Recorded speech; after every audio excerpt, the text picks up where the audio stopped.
Okay. Nothing. This right here. I literally just got here 30 minutes ago. I went to a cigar convention where we was in Vegas. That we were and had no business up in that bitch. It was $500 to get up in that motherfucker. We had walked straight on in. I done came out with cigars, bag, get whiskey, all the whole nine.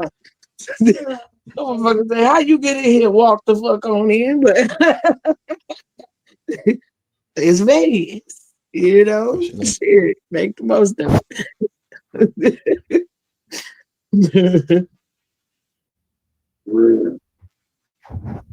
All right, you ready? Ready? All right, let go. Welcome y'all to Let's Talk About This, another division of Reality or Not podcast. You got your boy DJ Reality and your homegirl Toya. Toya, how you doing today? I'm good. How are you? I'm doing pretty good. So I know the last podcast I thought it was pretty good with me, you, and Sydney. So want to come back and let's talk about some more stuff. So what's something you want to jump into? Well, I guess we can talk about what's going on currently, which is this here government shutdown and the effects of that. I've seen some interesting comments from people, some way left, some way right. I don't know if a lot of the comments that I've seen or have read, in text. I don't know if a lot of the people are clear on the back text or the back context of why this shutdown has lasted so long. Mm-hmm. And so I think a lot of people, again, I know we had a conversation a couple of weeks ago. We were talking about believing lies over truth and not really wanting to do the research. I think a lot of people are basing some of their opinions on just what other people are saying, but not really keeping up with the politics that are going on behind the scenes and the reasoning why the Democratic Party has been holding out. At the end of the day, there is more context to why they're stalling out. And I'm not sure people are looking at the bigger picture. And I think that could be to all of our detriment, just in general.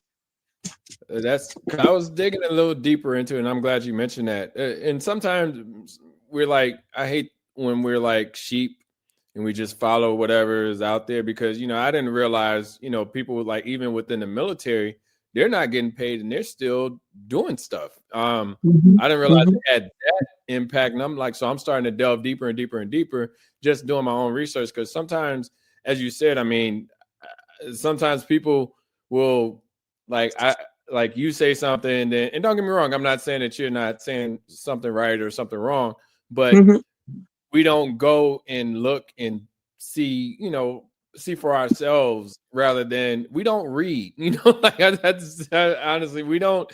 And granted, I can say honestly, I don't watch the news anymore because I'm so used to it being tied to, I guess, older folks.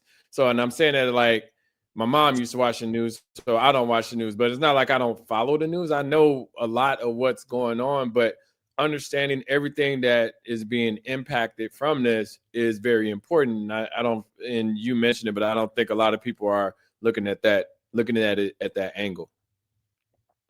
I agree. Some of the stuff that I've seen posted and just some of the comments that people have had, and this is just my personal opinion, seem a little ill thought out. And then again, it could be because of their own political beliefs. They may really believe that. I don't think that trying to put a consequence on one class of people by stating or assuming that only one class of people are going to be affected or should be affected is fair. I know there's been some comments about, okay, the food stamp thing and this, that, and the third, and people shouldn't, need to be on food stamps or shouldn't get it for as long or whatever the situation may be. But I don't think it's fair to say that or lump everybody into the same circumstance. Whereas, my household may not need, food assistance. But could I say I could benefit from it? Absolutely. The cost of food and the cost of regular bills are rising. Yeah. Um, it's just the reality. It's a fact.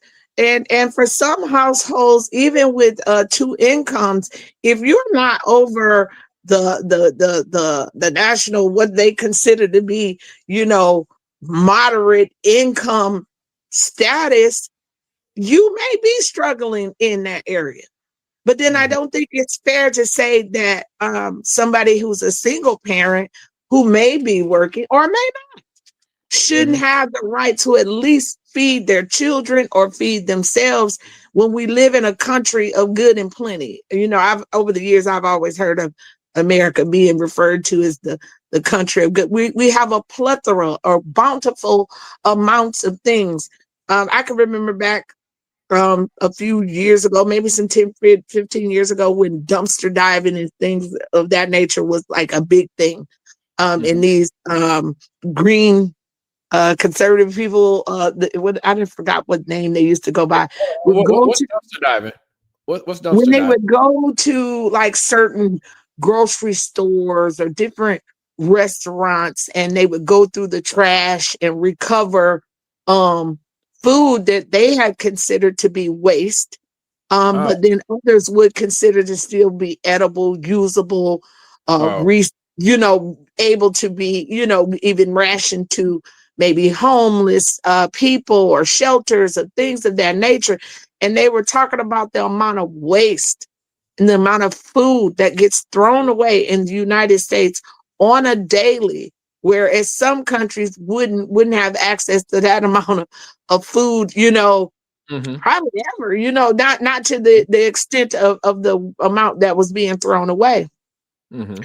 So when I say to be selfish or to be like you don't want to help somebody feed themselves or feed their family, um, I think that's a little selfish and one-sided, because we don't always know the backstory. We don't always know the context of why somebody would be receiving some assistance.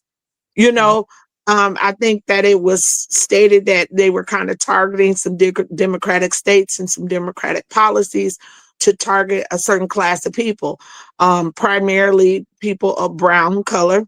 And I include, Mexican, Latino, and African American in that class, and refugees, people that have come to the country looking for, asylum and things of that nature.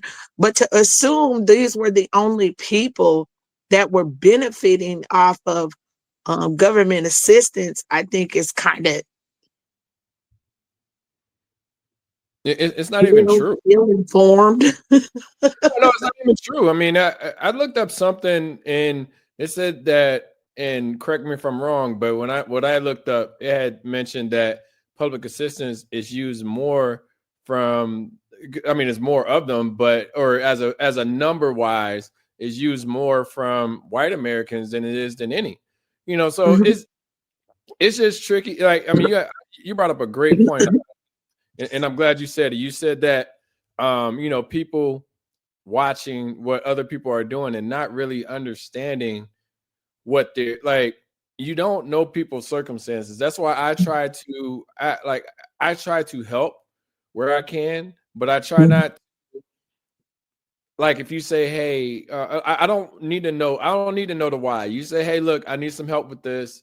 I'm like, okay, cool. How can I help? I'm looking at that. Like, I don't feel like most people would come to me. I don't need your reasoning behind it. I see that you need help. Let me help. But say, for instance, with food stamps or SNAP or whatever, it's like, yes, SNAP or food stamps, will- what I'm saying? But I don't ever want to qualify to be able to get food stamps. And I don't think most people do. I think most people are in the mentality of, hey, I work, hey, I got to do da da da. I mean, because if you can you imagine you only I'm looking at it from, say, for instance, $500 of food stamps or something like that per month or something like that. You're only getting $500. You're not really getting home assistance, or if you are, like, it's just like, I don't ever want to be in a position where I have to have somebody help me out to pay my. I mean, I would love for somebody to pay my bills, but I don't ever want to be in a situation where I have to lean on that to be able to do that. And I remember back in the day, it used to be this whole negative stereotype that women are just having kids to get more food stamps or get more child support and stuff like that. And that's like it's a terrible mentality to have. Like, people are having kids for whatever reasons and they're building families, and I can't be there to judge on why they're building a family. They wanted to do it. That's on them. The assistance that they get from the government has zero to do with me. Of course, I mean, you can say taxes and stuff like that, but either way it go, like, they need the help. So I gotta pay for it. I'm in a tax bracket where I can pay the taxes that are, I mean, they're high, but I can but I have to pay them just to be able to make sure. And it's not as if it's targeting me to pay something. It's targeting my tax bracket. It's targeting the people that makes the same amount of money as me, a little bit, some more than me, some less than me, but it's basing it off of how much I make, not based off of targeting Sean. Like, that's the part that I like. People take things and they almost make them personal, and it's not personal. Like, hell, if you get food stamps, shit, get them. Shoot, like, if you don't, then hey, get the money, whatever you can. My goal is to not ever. I've gotten food stamps before. I wasn't working. I had to lean on the government, and honestly, it almost made me feel uncomfortable to get them, because of course I was up here, but then I'm unemployed and I'm making over six figures, but then now I'm unemployed and you're telling me I'm making $600 a week. It's like my mortgage is $2,400. So $600 a week, and I'm trying to eat and blah, blah, blah. Like, that's literally my and mind you, that's not even with taxes. So just know, like, from going from here to here, like, not working can impact someone where they need assistance. I've received food stamps before, and I'm not ashamed of it. I was before, and I was ashamed of it when I was a kid. I was like, I had to go to the store with the book and spend food stamps, and I was like, oh God, and I had the cheese, and everybody didn't think that, like, people would say things and stuff like that, but that was how we lived. It's like they made good ass grilled cheese sandwiches. I don't know, like, I'm just living as a child, and that's a part of the that's one of the, we ain't got to jump into it. We can still stick on the government, but that's one of the topics too. Is like, yeah, I grew up within not necessarily dysfunction, but I feel like it was a little bit blended on the way that I ended up, coming out of it. I figured it out, but I didn't understand that I was poor as a kid. I just knew that, hell, I mean, we had the box of cheese in there. My mom making $35,000 a year with 3 kids and no assistance. And, it's just like, and that was in the 90s. That wasn't even in the 80s or 70s, so it's just like understanding as you grow up, or something that you're not going to go back to. But back to the government conversation. Sorry, I delved off too much, but back to the government. All kind of plays hand in hand. I mean, because when you historically think about why assistance was kind of shunned upon in the Black community, at one point in time, they used to make African American women, single moms at that, jump through 1,000 hoops to receive assistance. There couldn't be a man in the home. You could make a certain amount of money. You couldn't own things. They would come and do inspections on your home to see what you had in there, if it was things of value, to try to make sure you weren't scamming. But a lot of people grew up in a generation where that assistance helped keep the family fed. And I guess this is where my conundrum with the catch-22 with abortion. I'm one of those people that I just believe that whatever your circumstances is, that's for you to decide. I'm not pro anything. I understand that circumstances happen, but when you promote take the option away from a person being able to decide, I don't want to bring a child into poverty. Mm-hmm. I don't want to bring a child into a home where I can't afford to have them there. And then for you to then say, you have to keep this child, or you have no other option but to have this child, but then we're not going to assist you. How does this work in 2025 with the cost of living being what it is? So does the mother raise the child? How? How does she go somewhere and provide and work and put in 80 hours somewhere, pay for childcare? Rent has skyrocketed. Housing is just ridiculous.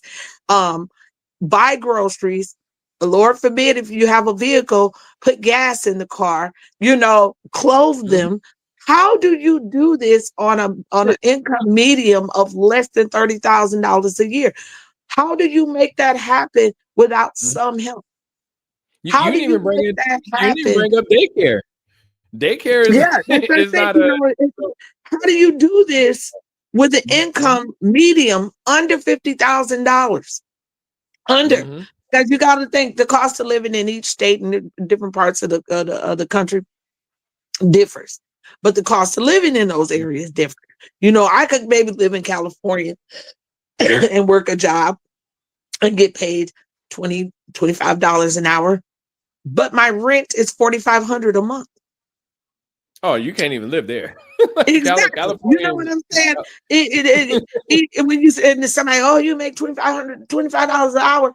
Okay, I make $25 an hour, but my rent is $4,500. That doesn't include the utilities. That doesn't include putting food in here. That doesn't include the extra amenities of life, just literally having a quality of life, being able maybe to go buy yourself an outfit. Now let's throw 4 or 5 kids in there in 2025. In 2025, I'm going to be clear about what I'm talking about in time and era and space and what we're looking at as far as the cost of living.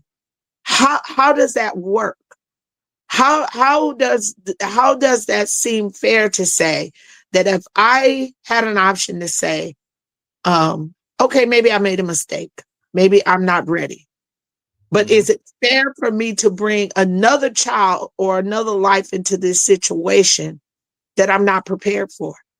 Okay, and then they throw in the argument, okay, well, you could put them in up for adoption. How many are being adopted that go past 3 or 4 or 5 years old? So now they're in the system. And again, now the government is supporting them. And who knows what type of care they're getting in these facilities where there's no mother, no father, no love. You're being taken care of, but are you being nurtured? Are you being loved? And so when they talk about the different nuances of why some people support, let's cut this, let's cut that.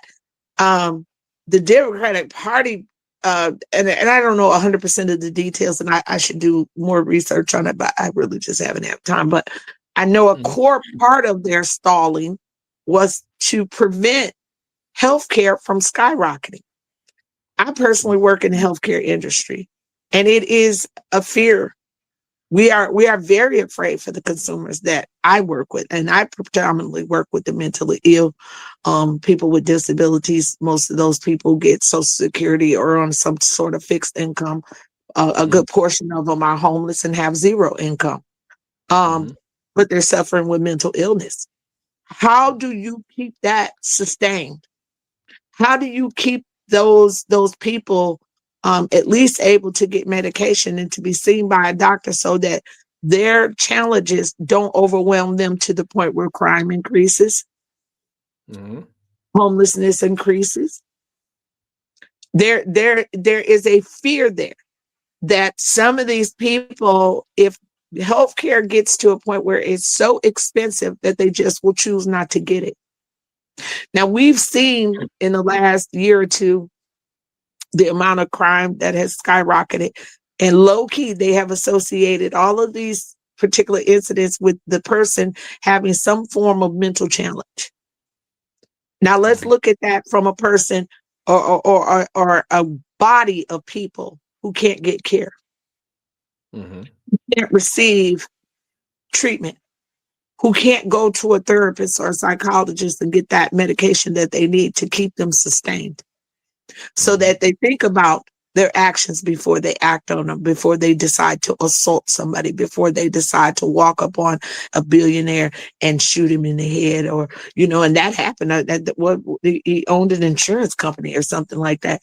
And they refused to pay for some treatment that this person's family member was going through. And it overwhelmed this person to the point of wanting to act in a violent way. So now what if we have an increase of that? Yeah. Since when did having healthcare become big business with deciding to help keep you alive? With doctors choosing to take care of people and not take care of people. And it's kind of interesting because you're from Michigan, you're from the small town I'm from, and people at one point in time, I remember there was a question on the box when you would apply for benefits in Michigan. They would ask you, did you move here from another state to receive benefits? Because in some other states that wasn't governed, such as Michigan is when it comes to healthcare, their treatment of care is deplorable. I had never experienced what I've started to see in Muskegon since the hospital has been taken over by big business, where you go into the waiting room and wait 7-8 hours to be seen. That's to crazy. Be there half of a day and not receive a bed, to be seen and supposedly treated, sent home. And I've had word of people's family members passing away within hours, days, because of the lack of care. Back when we were younger, we used to hear about that stuff happening in big cities. You used to hear about that happening in cities like New York, Chicago. California, where they were picking and choosing on who they would care for based on if they had insurance or not. And in Michigan, it was always some golden rule that they would treat you whether you had insurance or not. But now we're making some kind of weird shift to where it's going into big business and they're choosing who they're going to treat. How fair is that? Where are we headed as a country where we think that's humane? You say you don't want people to have an abortion. You don't want them to have rights over their autonomy over their body and decision making when it comes to their health. But then if they do, they can't afford it. So it's almost like you're damned if you do and damned if you don't. I'm a little shocked at the Democratic Party for not standing up a little bit more, for resisting a little more. I feel like they've been kind of just standing back and watching to a certain degree. I can't imagine that if our former President Obama was still in office, that the things that have occurred in the last 12 months wouldn't have gotten him impeached, wouldn't have gotten him killed, wouldn't have gotten him taken out of office, because they would have thought these acts were deplorable. In the last 12 months, over 1 million people have lost their jobs. How fair is that? Now we're making people butt heads against what's right and what looks right on the surface. So they tell you, oh, well, they're holding out from giving y'all food stamps and y'all Social Security checks and pay, to almost put you in a corner to where you're saying almost like, well, just go ahead and give them what they want. But now, what is the consequence of just giving them what they want? Because if we don't decide to stand up to some of these decisions, what does this look like overall for a country? We're talking about benefits. We're talking about life and death here. I mean, there's so many other things they could probably be disputing and arguing about, but it's definitely a stall out tactic to make them give in and just give them what they want without really looking at the consequence of what that's going to impact overall if it goes through as it is. Yeah, I'll say this. I think you brought up a great point. And the point is, like, even going back to the abortion topic, say for instance, you had mentioned $25 an hour, which is a decent salary or a decent Mhm. amount of money to make, but it's $25 an hour, 40 hours a week. What does that work? I think that's $1,000 a week. So say Mhm. 2,000, say you make $4,000 a year or Mhm. $4,000 a week. I mean, $4,000 a Right. month. $4,000 a month, tax at 70%. You're down to $2,800. So you're about getting $1,400 every 2 weeks. $1,400 every 2 weeks. Take out medical, take out Mhm. insurance, dental, all that stuff. You're probably down to like 12, 13. 15. Just say 12, 1,300. I think it's less, but just say 1,200. Just say 1,200 as a whole.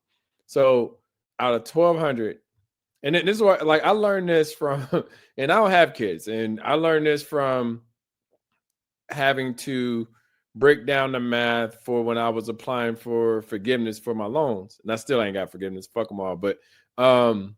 and I had to break down all the numbers. I was like, wait a minute, okay, I'm at 1,200. I'm carrying home 2,500. Okay, my car insurance, $200. My eating, $200, $300 on the low end. Gas back and forth to work, say $100, $200. Or I say probably $200. So, and mind you, throw in daycare now. Like the whole abortion thing. Throw in daycare. Daycare can. I've seen some numbers. I'm like, geez, like that is like, how could someone? You mentioned that. How could someone survive off of not being able to? Because I don't know the daycare numbers, but I want to say I'm Well, saying on just the. do the math. Look at it like this, Shante. It's a job. So say, Yeah. for instance, that job pays $12, $13 an hour. Do the Mm-hmm. math. If they watching your child 40 hours a week and they're getting paid $12 an hour, do the math. I mean, That's even what you're worse. paying. Look, That's what you're paying. look, doing the math straight up. That's half of what you make. So Exactly. already, so you say $25 an hour, you say $12 an hour, you're already cutting that 25 to 12. And listen, you haven't eaten yet. You haven't gotten back. Clothe Like them. it's all, and it's just crazy to me that, and don't get me wrong, the problem I have with the current government situation now is they don't know what to do. And I'm not giving them any. I mean, this is why we put elected officials in there to be able to figure out what to do. They don't know what to do against this current administration. He's Mhm. doing things, and I feel like people are so like, don't get me wrong, I don't like the things that he's doing, but I like. Well, no, I don't even say that. I'm for shaking it up so you can figure out how to stop these things, because we've been kind of coasting within the government, and everyone's doing their jobs, bills are going through, but we're starting to see the officials that we vote in aren't. I want to say they're not qualified, but they They're not. don't know how to handle things. They don't know how to get the shit done. That's the bottom line. So, Mhm. but I don't know. I mean, I would say that that's a fair statement. I used to refer to it as we have an old government. Some of those positions between Congress and Senate are like lifelong positions. But then you have to think about it. Some of them people that sitting in them desks are 70, 80 years old. Think about what era they grew up in. Mm-hmm. And that was to keep the mindset of the good old boys type mindset intact. Mm-hmm. So we'll give you longevity and lifetimes. Sometimes, every now and again, I'll watch C-SPAN or watch some kind of session that's going on, and they'll pan around the room, and you see some of them old people in their sleep, Yeah. barely paying attention, But listen, and you even the can't get younger, them out of it. some of the And you younger folks can't don't get them even out know of what it. to do. So, No, because now we've just made it so much easier to what I used to refer to as cut and paste. I got the job. And you said it wonderfully with the competency factor. Don't know how to do it. mm-hmm. How Yeah. do you get trained for a job that somebody been had for 78 years other than them passing on their mentality to you? Yeah. And Mm-hmm. and the way that yeah, this is just training you.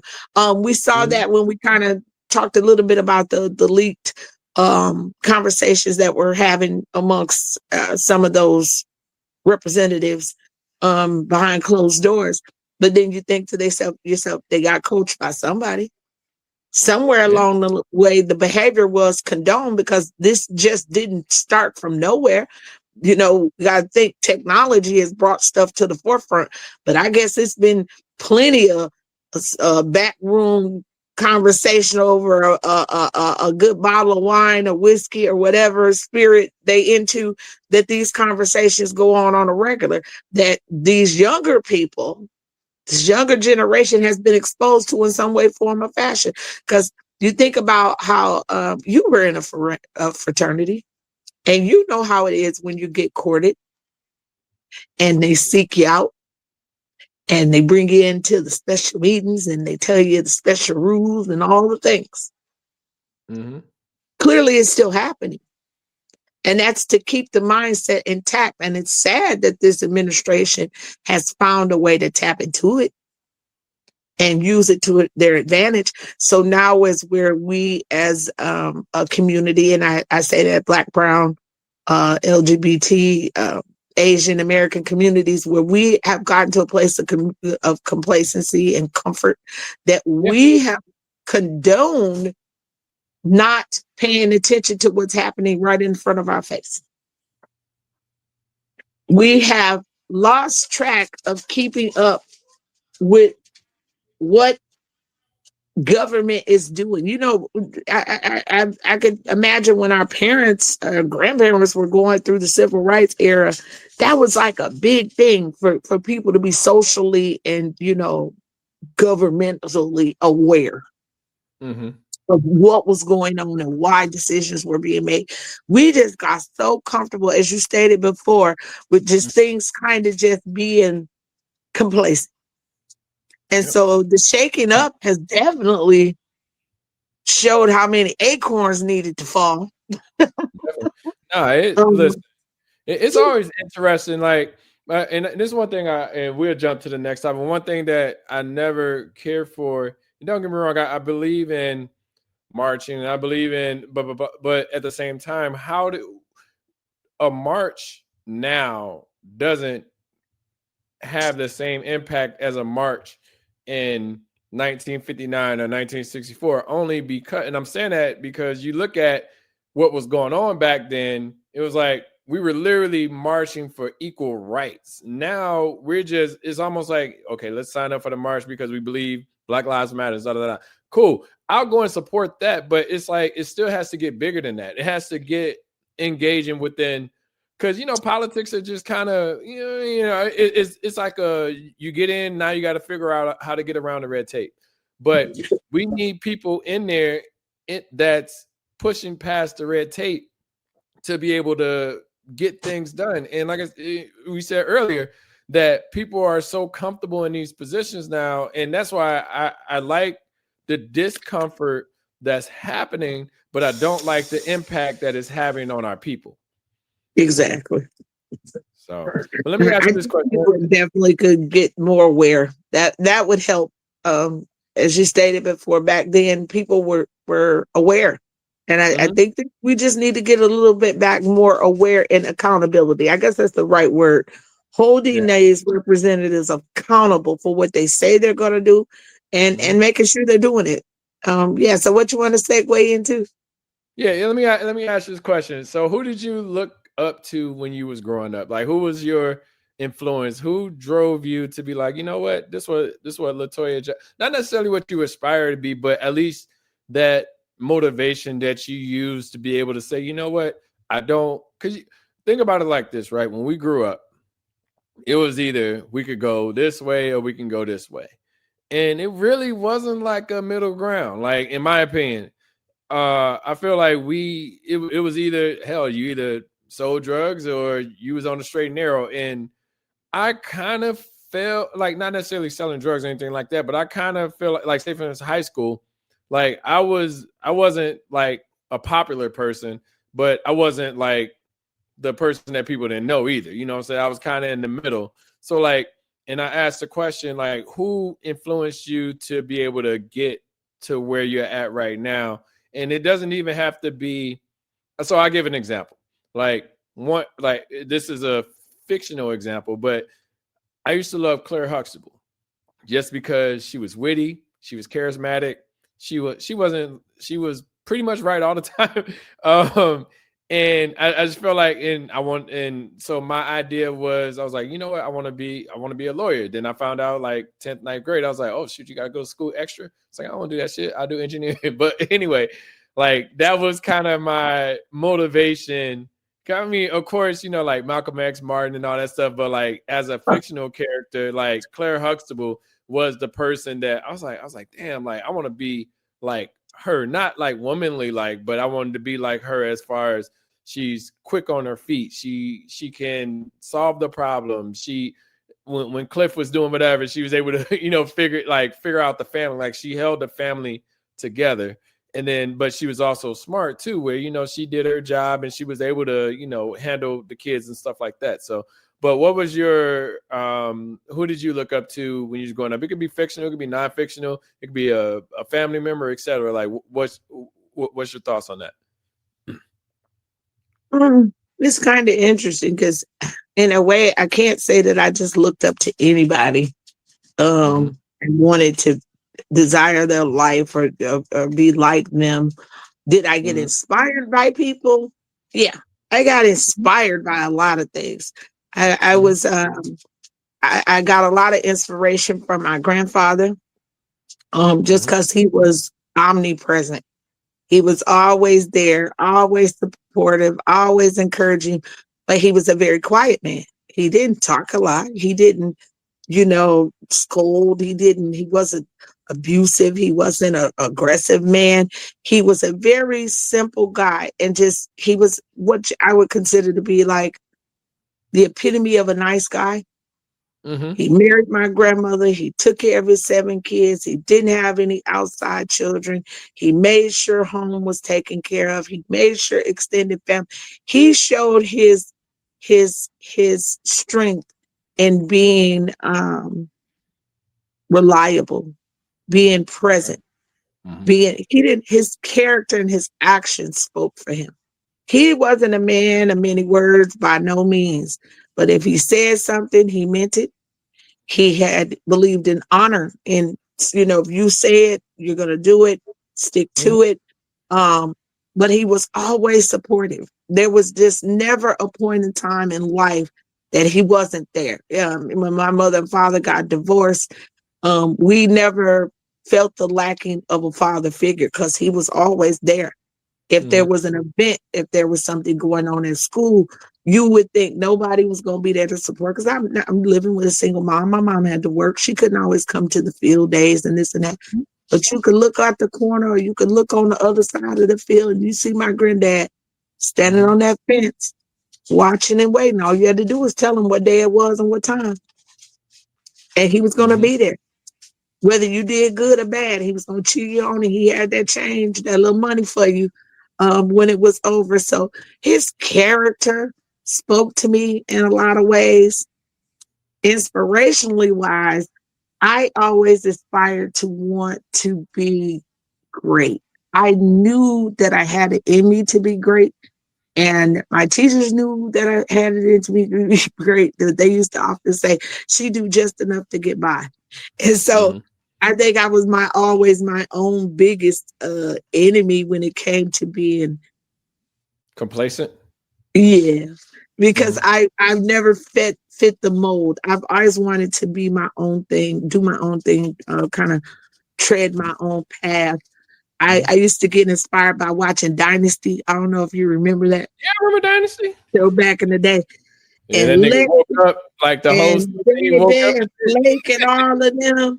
I used to say to myself, now I want that life. I want to walk around with a fur coat on, and I want to carry the briefcase, and I want to have the big house. And when I was younger, I used to like to look at Victorian magazines, and I used to tell my mom, I'm going to get me a big house, and I want a Victorian style house, and I want a tub with the bear claws.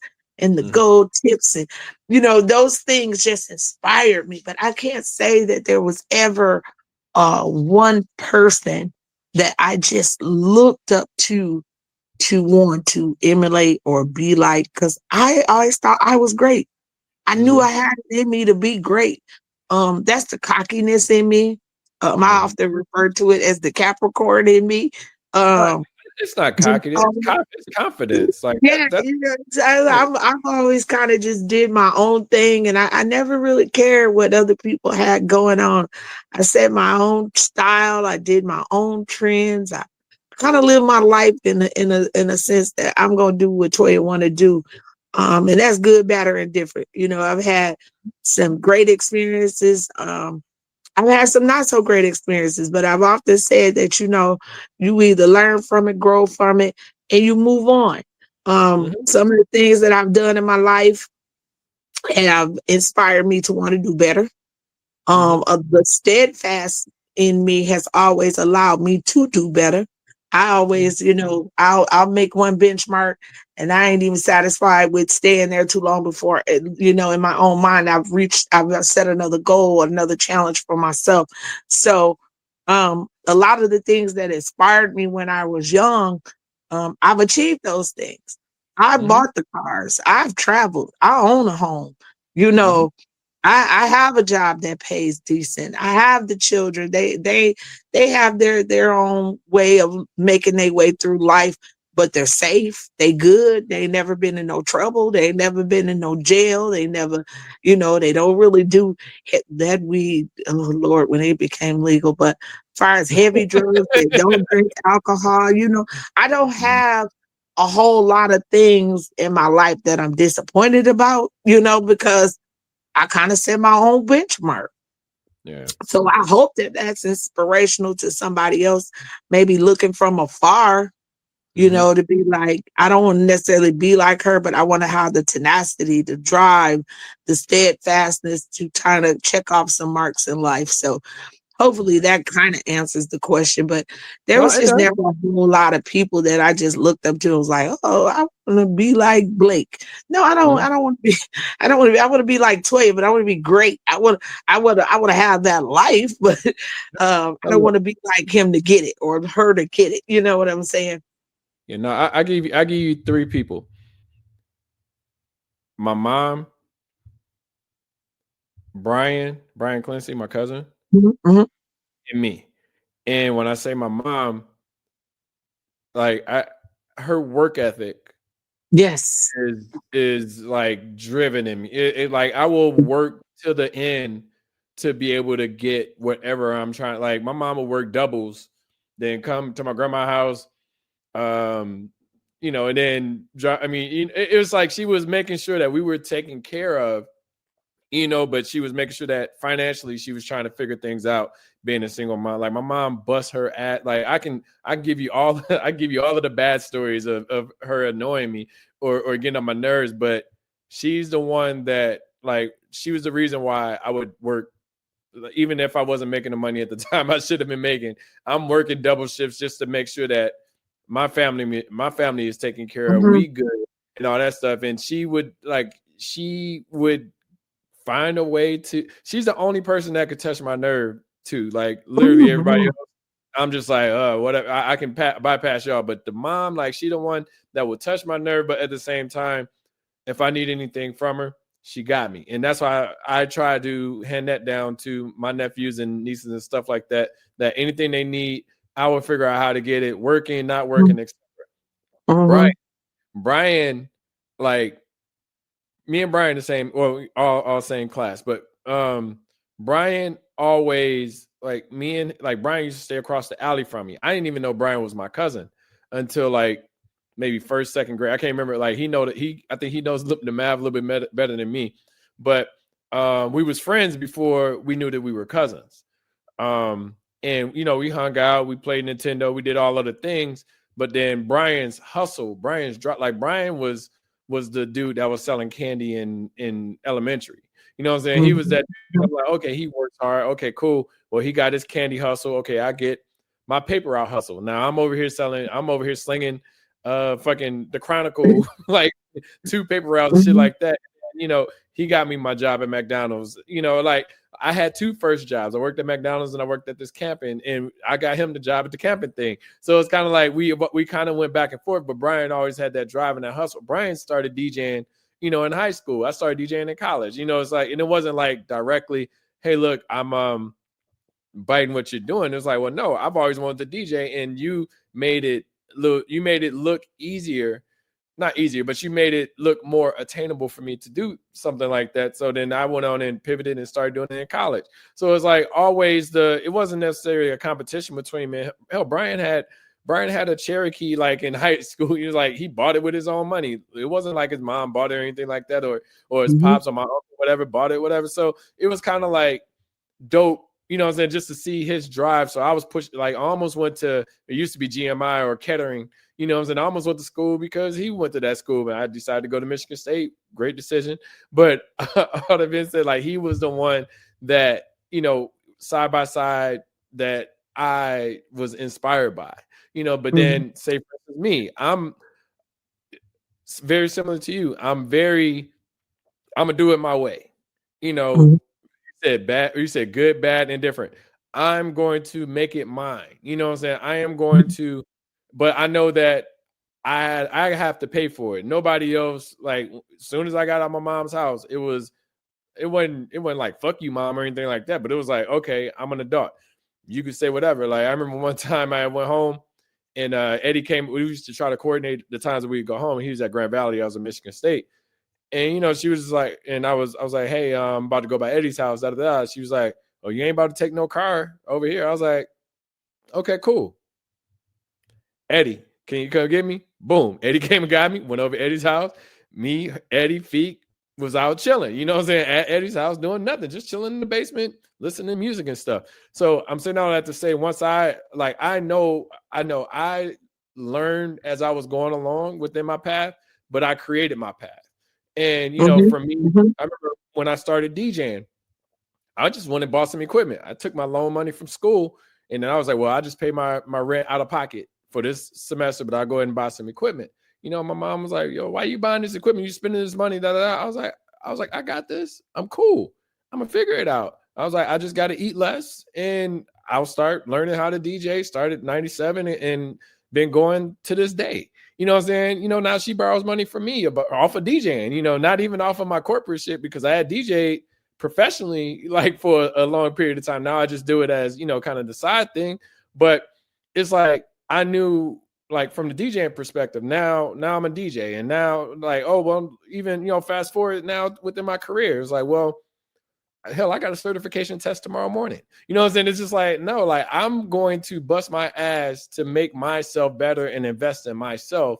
And no one and like I said, I'm not doing it quote unquote by myself, but I'm focused on my own. I have people all the time, and I tell people, like, listen, in life, when you do things, it's going to be 50% of people telling you not to do it. It's going to be 50% of people telling you to do it. So, and don't worry about how they feel about you. Just do it. Because the thing is, they go hate, they go love, no matter what. If you end up passing this certificate, like I said, I got it tomorrow morning, you end up passing this certification, you know, throw me an extra 20,000 on the salary that y'all trying to get me out here. I know what this position, or I know what this certification gets me. You know what I'm saying? But that's investing in myself. I can pay $200, $300 for a certification. I'm investing $300, and the certification gets me an extra 20. You do the math. Hell, if I fail the certification tomorrow and I take it again, that's another 300 bumped up, $600. I get an extra 20,000. Do the math. Like I'm still going to, I can take the test 5 times and then eventually pass, and still my return on investment is that much better. But I'm saying I invest in myself, you know, where I feel like, and this is one thing I want to get across to a lot of people. If you want to do something, then do it. Invest in yourself. Don't list, like people will always find and I say this as in, people will put themselves in your shoes on the way that you think about, on the way that they think about something. So their self-doubts already are going to hurt you if you're taking their advice and just going with it. Because most of the time people are going to like, oh no, maybe you should study a little bit more. Maybe you should look at that next year. That's one thing we never get back is time. It's like, no, go ahead and do the things that you want to do. I'm at the tender age of 48 when I'm like, okay, nah, I want this now. I'm gonna figure it out. You know what I'm saying? Like, hell, I give it last example. We jump into the next topic. I don't want to long-wind the conversation, but I had an offer for a job last Monday, and I got the offer. I countered them. I was like, no, I need to have this in the offer in order for me to take it. They refused, said no, blah, blah, blah. Mind you, I'm not working right now. Mm-hmm. So I'm missing out on that money that I'm able to get just because I countered offer. But I'm getting what I want, right? So I interviewed for another position on Tuesday. Got the offer for that job on Friday. $30,000 more, $25,000, $27,000, something like that. Almost $30,000 more than the position on Monday. Mm-hmm. I could have taken the position as is from the Monday job, you know, but that wasn't what I wanted. I was like, okay, y'all go give me exactly. I mean, not exactly, but I was like, let's negotiate. Let's figure this out. You know, like I got to get, the number has to make sense to me, you know, and they couldn't get to that, and that's fine. Of course, I was down. I'm like, oh God, I can really use some income to come in right now. But turn around Friday, 27,000 more on the job. And the other job was 5 days in the office. This one is 2 to 3 days in the office.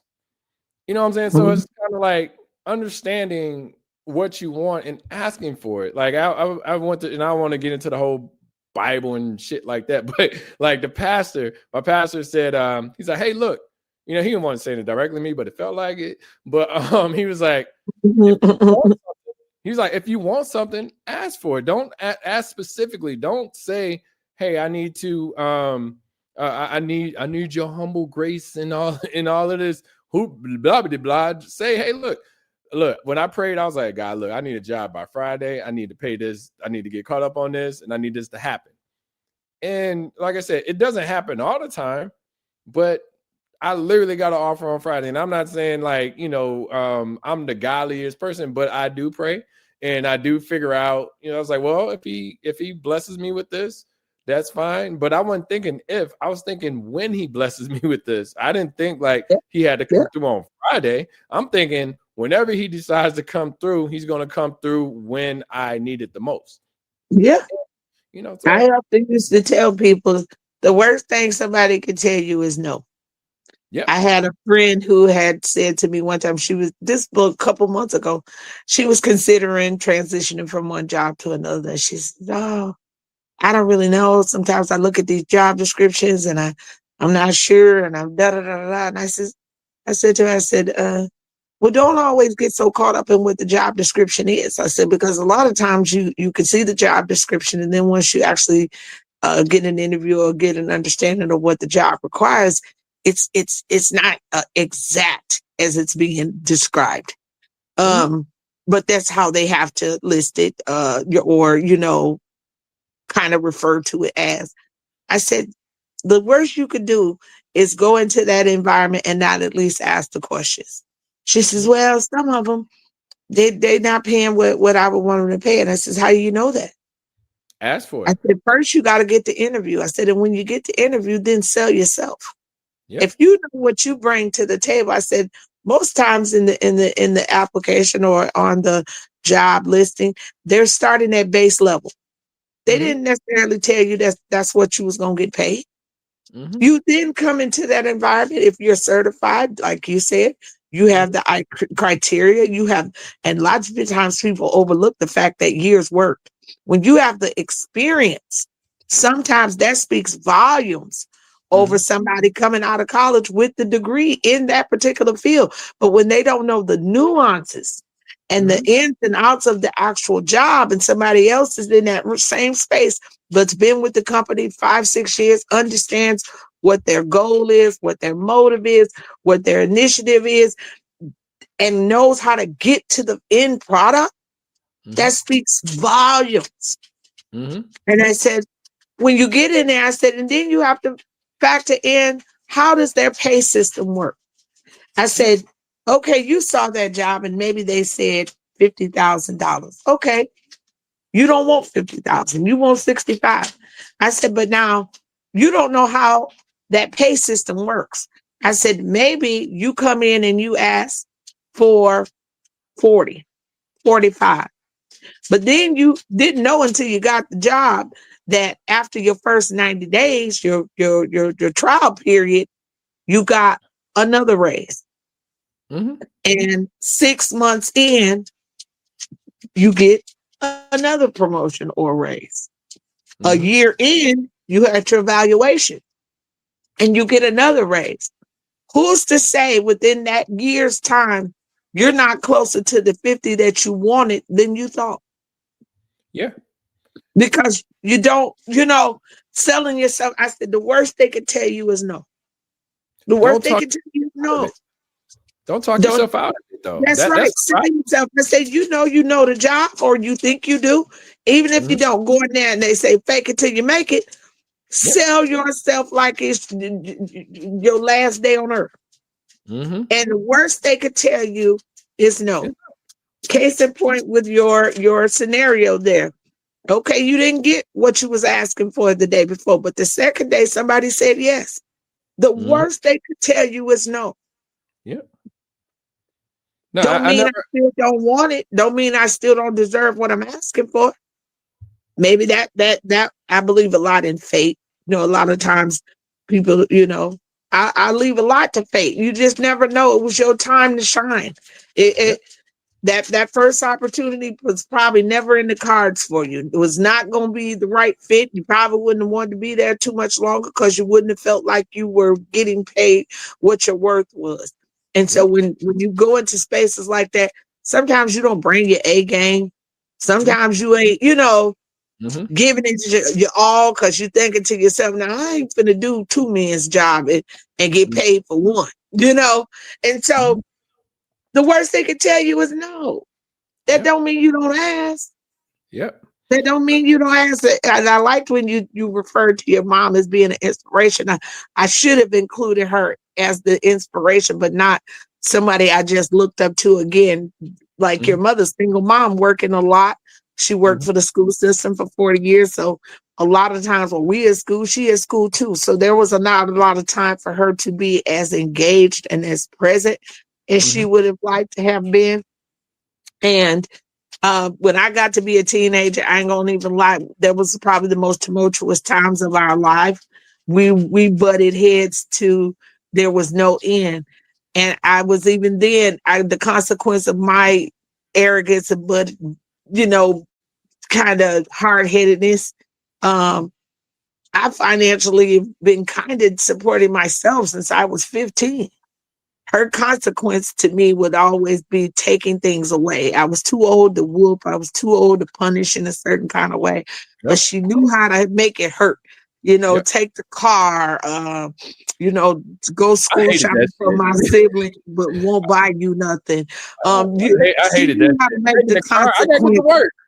Yeah, I gotta get to work. Like, what the fuck? Gotta get to work, and you can't take this car and call your daddy, call your granddaddy, and so I even then, as I look back on it now, I used to tell people, and I still do. My mom's been passed away about 8-9 years, and she was OCD. We had chores and rules around there that a nun would stamp. That's how good they was. And I rebelled against a lot of things. But the moment my mother passed away, when I say all those things that she did innately, that she punched into our head, came fluttering back. It was always, right on how to do something, how to stay. She was very studious with paying bills and on time with, making sure you be on time and you be present and you pay your bills and, you keep track of your money. You have a bank account. There were certain things that and as a kid, you'd be like, oh, she don't know what she talking about, blah, blah, blah, blah, blah. Soon as I got to that age of being on my own, because when I went away to college, she didn't even know I was going. I was doing things when I was a teenager I'm not necessarily proud of, but I was getting money. And I took my own money. And I woke her up one morning and was like, can you give me a ride to the bus station? She said, where you going? I said, to school. So she had no idea my own goals, my own tenacity. Actually, my friends didn't know I was leaving either. I hung out with them all night long and didn't tell none of them that I was going away to college the next day. And I just left. Yeah. It was, the best decision I could have made for my life. But the tenacity in me was like, I'm going to make it happen. Yeah, you made the decision. That's dope. Yeah. Like I said, me, the mom, like it's weird how like I like the. It's funny. It's when I have conversations, I'll probably talk about my mom somewhere within them conversations the most, and I can talk about she's the one she can annoy me, but she's the one that right, wrong, indifferent. Like she's the one that drove me most of the way, like even from DJing. Like, oh God, I was like, God, I can't buy no DJ equipment and I can't spin records. It's like, like they would be the ones the hardest to please. No matter what good thing you do, it's always one more thing you could have done better. That was kind of like our attitude with each other. You could have went up that. Well, why you didn't do it this way? Why did you didn't do it? And I'm like, but I did it. What is you talking about? Look, I asked my mom the other day. I was like, because we were talking about the job that didn't come to fruition, and I was like, Ma, how much money you think I make? It's like, what do you think? I'm just out here just accepting anything just because it's a job? I was like, no, like, and it was just an interesting conversation. She's like, well, and she doesn't do this that often. I need to have these conversations more with my sisters and my nephew and stuff like that, because they have the relationship that they have, or they have a similar relationship that I have with my mom, but not, I want to say I'm close or anything like that. But she was like, well, you know what you're doing and you go figure it out. And I was like, I ain't never heard this shit before. Like, where did this old wise mom revelation come from? But it like, cause she's done that several. I don't know if it's within the older age or whatever, but she's done that several times. Like, it was a time where I was talking to her and she was like, I'm sorry, and I was like, only one time ever. And that was the time, like, that was like, maybe that was within the past 6 months where I heard, I'm sorry. And I'm like, damn, like, okay, she's getting a little older, because I have never heard of Mama, like you said, the accountability thing earlier within the conversation. I have never heard her say, I messed up. And that's where I the things that I wanted to hear, I automatically inject those into who I am as a person. So, I mean, whether it's positive or negative, I still do the things that make, like, whenever I'm talking to somebody and I'm wrong, like, my bad. Yeah. So how do we fix it? My mom, prior to passing away, when you just said that about the accountability thing, she had to have a surgery. This was a few months before she passed away, and she was making these statements. You know how they do when they get ready to go to surgery.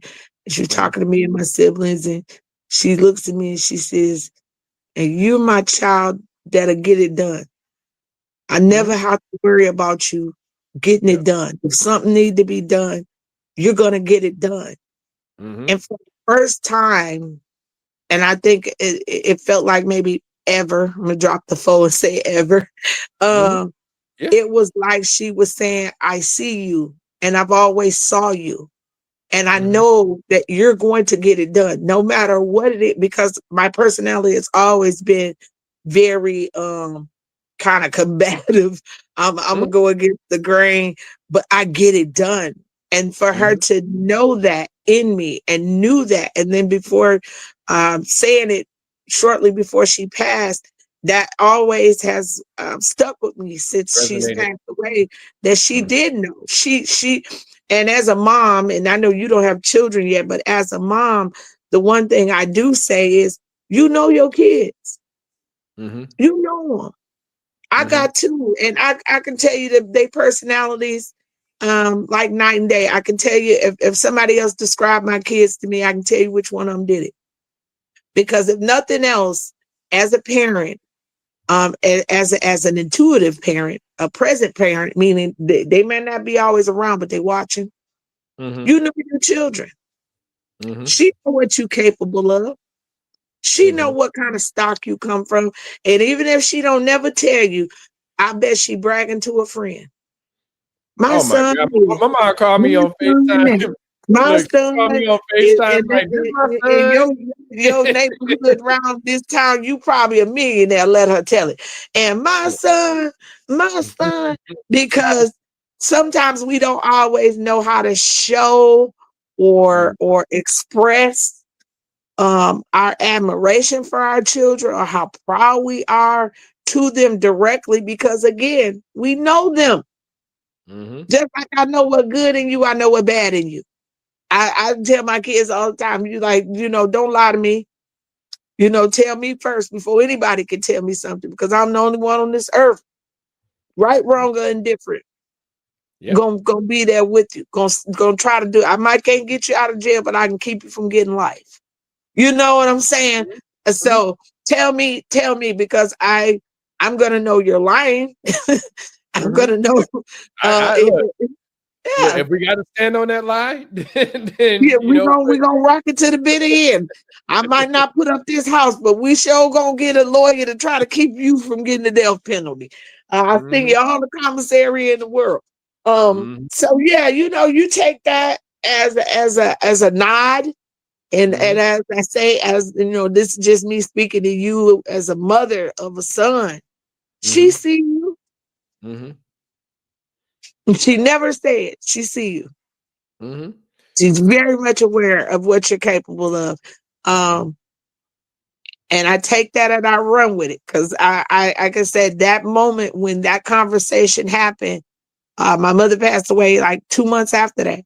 But the fact that she said it in her right mind, prior to that happening, and allowing me to know that she saw me, and I may have been her most hard to deal with child. She was proud of me. You know what I'm saying? Because I checked off a lot of boxes. I bought my home when I was 26 years old.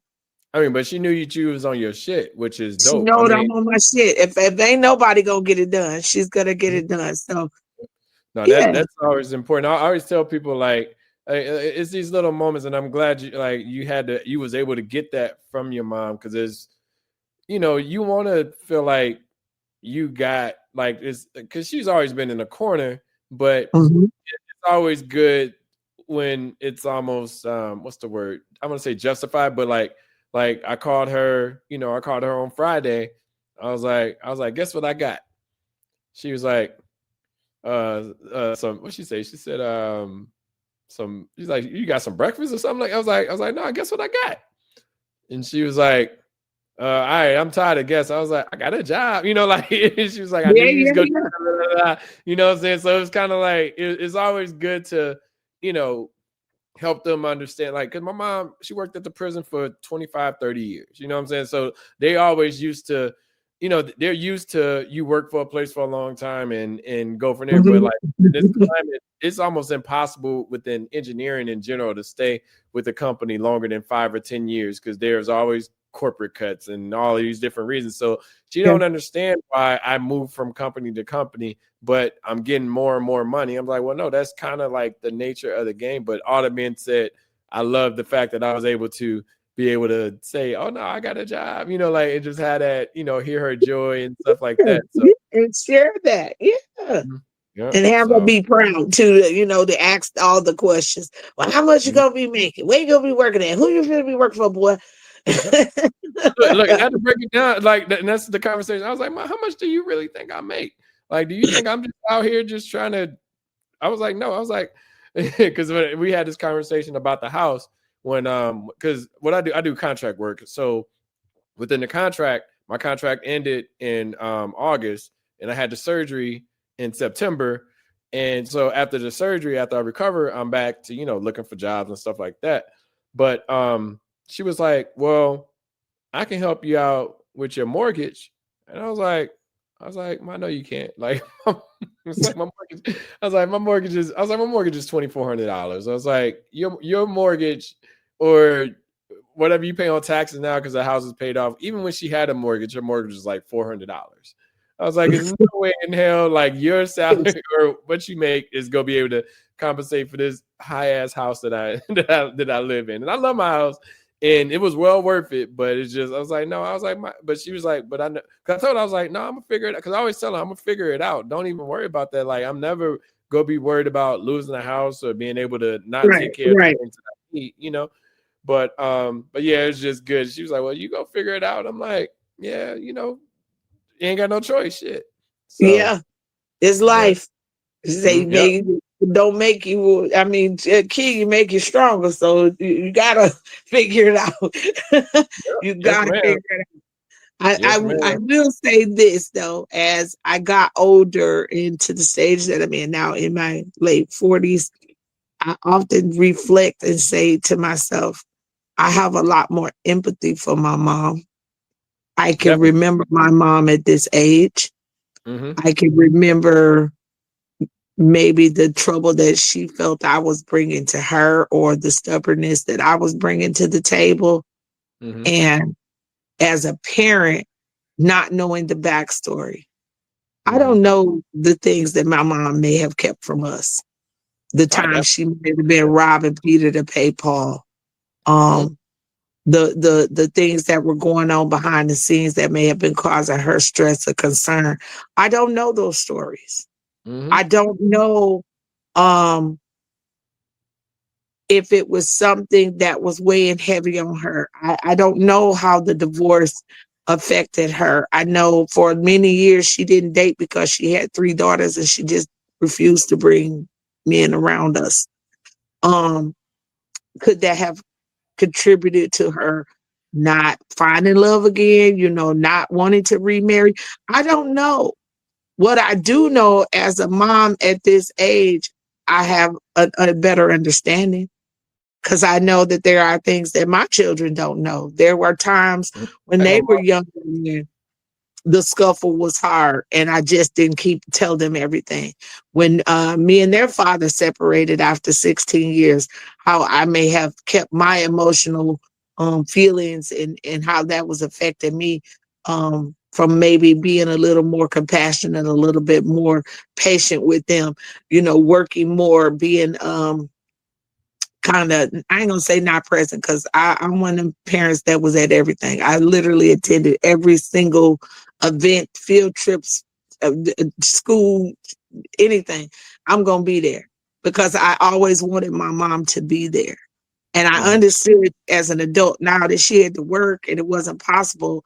But I work in the industry that I work in, I've always made sure that I used my PTO wisely. I never took frivolous vacations. I never took weeks off at a time. I kept those hours so that if my son had a field trip, I'm going to be that chaperone parent.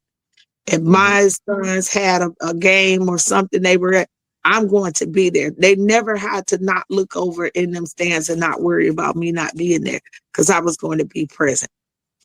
So Mm-hmm. I have a lot more empathy now because I don't know what her journey was. I don't know, and to this day, some of those questions will never get answered because she's not here to have those conversations. But I do have empathy for the time frame because I think back and I'll be like, I remember my mom in my 40s. Well, I remember the hard time I was giving her, when she was in her 30s and I was a teenager and I was reckless and talking crazy and for the streets. It was, I just remember and I could just imagine as a mom what that was like, you know? Listen, one thing and we can wrap on this, but I remember talking to my mom. She came here, and I'm not going to because it involves family. But she came here to visit during COVID, and when she was like she was saying, well, we were talking about an individual, and I was like, yeah, I support the family. Da, da, da. She's like, well, you don't know what he did to me, and I Yeah. was like, tell me more. Like I didn't even know that there was a thing, you know. Hmm. Hmm. It's Hmm. stuff like that. You know, granted, I'm not sure how much your mom would have told you, but Yeah. of course, that we've dealt, and we haven't. Like I don't have any like specific like trauma that's like that to that Yeah. Me level. either. But at the same time, it's like you know, it's hard to like. I want like when she said And it, I was sometimes like, what you say, it's hard to imagine they had a life before being a child. I mean, before being a parent.